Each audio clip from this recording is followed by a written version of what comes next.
கர்த்தர் உங்களை ஒருபோதும் கைவிட மாட்டார். நீங்கள் பயப்பட வேண்டாம். The Lord will never forsake you. You should not be afraid. லேவியராகமம் 26 அதிகாரம் 44 வசனம். Leviticus chapter 26 verse 44.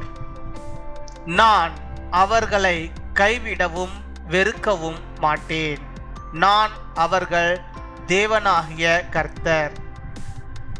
என் அன்பு சகோதர சகோதரிகளே, யார் உங்களை வெறுத்தாலும், யார் உங்களை கைவிட்டாலும், யார் உங்களை ஒதுக்கினாலும் கர்த்தர் உங்களை ஒருபோதும் கைவிடவே மாட்டார். உங்களை ஒதுக்கவே மாட்டார்.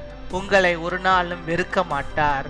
உங்களுக்கு துணையாய் கர்த்தர் என்னோடும் உங்களோடு இருந்து உங்களை ஆசீர்வதிப்பார். I will not reject them or abhor them. My dear brothers and sisters, whoever hates you, whoever forsakes you, whoever rejects you, the Lord will not forsake you. He will not leave you alone. He will not hate you. May the Lord be with you always and bless you. அன்பின் பரலோக தகப்பனே, நன்றியோடு my துதிக்கிறோம் அப்பா, my ஸ்தோத்தரிக்கிறோம். இந்த நாளுக்காக நன்றி செலுத்துகிறோம். இந்த நாளிலும் இப்பொழுதும் கூட என்னோடு கூட இணைந்து ஆண்டவரை ஜெபித்துக் கொண்டிருக்கிறோம். இந்த பிள்ளைகளுடைய வாழ்விலே ஆண்டவர் எல்லா விதமான நன்மைகளையும் ஆசீர்வாதங்களையும் தந்து நீர் வழிநடத்தி அருள வேண்டுமா ஜெபிக்கிறோம். நீர் இந்த நாளிலும் ஆண்டவரை எங்களுக்கு கொடுத்த இந்த வாக்குத்தத்த வார்த்தையின்படியாகவே கர்த்தர் நீர் எங்களை ஒருபோதும் வெறுக்க மாட்டீர். ஆண்டவரே, எங்களை நீர் கைவிட மாட்டீரப்பா. அதற்காக மக்கள் நாங்கள் நன்றி செலுத்துகிறோம் அப்பா. உமக்கு நாங்கள் நன்றி செலுத்துகிறோம் அப்பா. கர்த்தாவே, இந்த உலகத்தில் யாரும் எங்களுக்கு துணை இல்லை.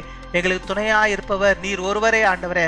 இந்த உலகத்திலே எல்லா மனிதர்களும் ஆண்டவரே எங்களை வெறுக்கலாம், எங்களை ஒதுக்கலாம், வேண்டாம் என்று சொல்லலாம். ஆனால் என் தேவன் நீர் ஒருபோதும் ஆண்டவரே எங்களை வெறுக்காத கர்த்தர். நாங்கள் எப்பேற்பட்ட நிலைமையில இருந்தாலும் எங்களை வெறுக்காதபடிக்கே எங்களை தூக்கி எடுத்து நிறுத்துகிற ஆண்டவராக இருக்கிறீரே.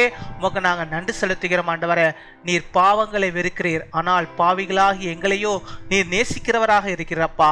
நாங்கள் உடைய சமூகத்துக்கு முன்பாக எங்களை நாங்கள் ஊற்றுகிறோம், எங்களை நாங்கள் ஒப்பு கொட்டுகிறோம் ஆண்டவரே. நீர் ஆண்டவரே வெறுக்கிற நீர் விரும்பாததை ஆண்டவரை நாங்கள் செய்யாதபடிக்கு நீர் எங்களை பாதுகாத்துக் கொள்ள வேண்டுமா ஜெபிக்கிறோம். நீர் வெறுக்கிற பாவத்தை நாங்களும் வெறுக்கும்படியாக நீர் கிருபை தர வேண்டுமா ஜெபிக்கிறோம் அப்பா. உம்மை துதிக்கிறோம், உம்மை ஸ்தோத்தரிக்கிறோம் ஆண்டவரே. அப்படியாக இந்த நாளிலும் ஆண்டவரை ஜெபித்துக் கொண்டிருக்கின்ற பிள்ளைகளை கர்த்தர் நீர் ஆண்டவரை கைவிடாதபடிக்கு அவர்களை தூக்கி சுமந்து அவர்களை பாதுகாத்து அவர்களை வழிநடத்தி அருள வேண்டுமா ஜெபிக்கிறோம் ஆண்டவரே. நான் நம்பியிருந்த மனிதர்கள் எல்லாரும் என்னை கைவிட்டு விட்டார்கள், ஆனால் கர்த்தர் என்னை கைவிடவே இல்லை. அவர் என்னை ஆசீர்வதித்தார். என் வாழ்க்கை செழிப்பாய் இருக்கிறது, என் வாழ்க்கை நன்மையால் நிறைந்திருக்கிறது என்று சொல்லி ஒவ்வொருவரும் ஆண்டவரை அப்பா உமக்கு நன்றி சொல்லும்படியாக சாட்சியாய் நிற்கும்படியாக என் தேவனின் கிருபை தர வேண்டுமா ஜெபிக்கிறோம். மை துதிக்கிறோம், மை ஸ்தோத்தரிக்கிறோம் ஆண்டவரே. இந்த நாளிலும் ஆண்டவர் உடைய பிள்ளைகள் எந்தெந்த காரியத்தை முன்குறித்து ஜெபிக்கிறார்களோ அத்தனை காரியங்களும் உடைய பிள்ளைகளுக்கு விடுதலையும் ஆசீர்வாதத்தையும் நிறைவாய் தந்தவர்களை நீர் வழிநடத்த வேண்டுமா ஜெபிக்கிறோம் ஆண்டவரே. ஆண்டவர் நீர் அவர்களுக்கு போதுமானவராக இருப்பீராக. அவருடைய வாழ்வின் தேவைகள் அனைத்தையும் நீ சந்தித்தரல வேண்டுமா ஜெபிக்கிறோம். உடைய பிரசனத்தினால் உடைய பிள்ளைகளை நீர் மூட வேண்டுமா ஜெபிக்கிறோம் ஆண்டவரே. மை துதிக்கிறோம், மை ஸ்தோத்தரிக்கிறோம் ஆண்டவரே. நீரே அவர்களோடு கூட இருப்பீராக. அவள் வாழ்வின் தேவைகளை எல்லாம் சந்தித்து அவளை ஆசீர்வதிப்பீராக. தேவைகள் எல்லாம் இருக்கிற எல்லாருக்கும் அந்த தேவைகளை நீ சந்தித்தரல வேண்டுமா ஜெபிக்கிறோம். பலவீனங்களை மாற்றி போடும், சுகவீனத்தை எடுத்து போடும், நல்ல சுகத்தை ஆரோக்கியத்தை அவர்கள் பெற்று வாழும்படியாக நீர் கிருபை தர வேண்டுமா ஜெபிக்கிறோம் ஆண்டவரே. அவர்கள் மனிதனை நம்பி அல்ல ஆண்டவரே, அவர்களை உண்டாக்கின உண்மை ஆண்டவரே அவர்கள் நம்பி இருக்கிறார்கள் ஆண்டவரே. நீர் அவர்களை கைவிடாதபடிக்கு, அவளை வெறுக்காதபடிக்கு, அவளை வாழ்வில் நீர் போதுமானவராக இருந்து அவர்கள் வாழ்வில் என்னென்ன தேவைகள் உண்டோ அதையெல்லாம் நீ சந்திப்பதற்காக நாங்கள் நன்றி செலுத்துகிறோம். மை துதிக்கிறோம், மை ஸ்தோத்தரிக்கிறோம் அப்பா. இந்த நாளில் தங்களுடைய திருமண நாளை கொண்டாடுகிற பிள்ளைகளுக்காக ஜெபிக்கிறோம். அநேக திருமண நாட்களை கணவனும் மனைவியுமாக இணைந்து கர்த்தருக்குள்ளாக வாழ்ந்து அநேக நன்மைகளை பெற்று வாழும்படியாக நீர் கிருபை தர வேண்டுமா ஜெபிக்கிறோம். அதே போல தங்களுடைய பிறந்த நாளை இந்த நாளில் கொண்டாடுகிற பிள்ளைகளை ஆசீர்வதிங்க. அநேக பிறந்த நாட்களை காணும்படியாக ஆண்டவர் நல்ல சுகத்தை, பலத்தை, ஆரோக்கியத்தை அவளுக்கு நீர் அருள வேண்டுமா ஜெபிக்கிறோம். காத்துக்கொள்ளும், வழிநடத்தும், பெரிய காரியங்களை செய்யும் துதி கன மகிமை எல்லாம் ஒருவருக்கே இயேசு கிறிஸ்துவின் மூலம் ஜெபிக்கிறோம் எங்கள் ஜீவனுள்ள நல்ல பிதாவே. ஆமீன், ஆமீன்.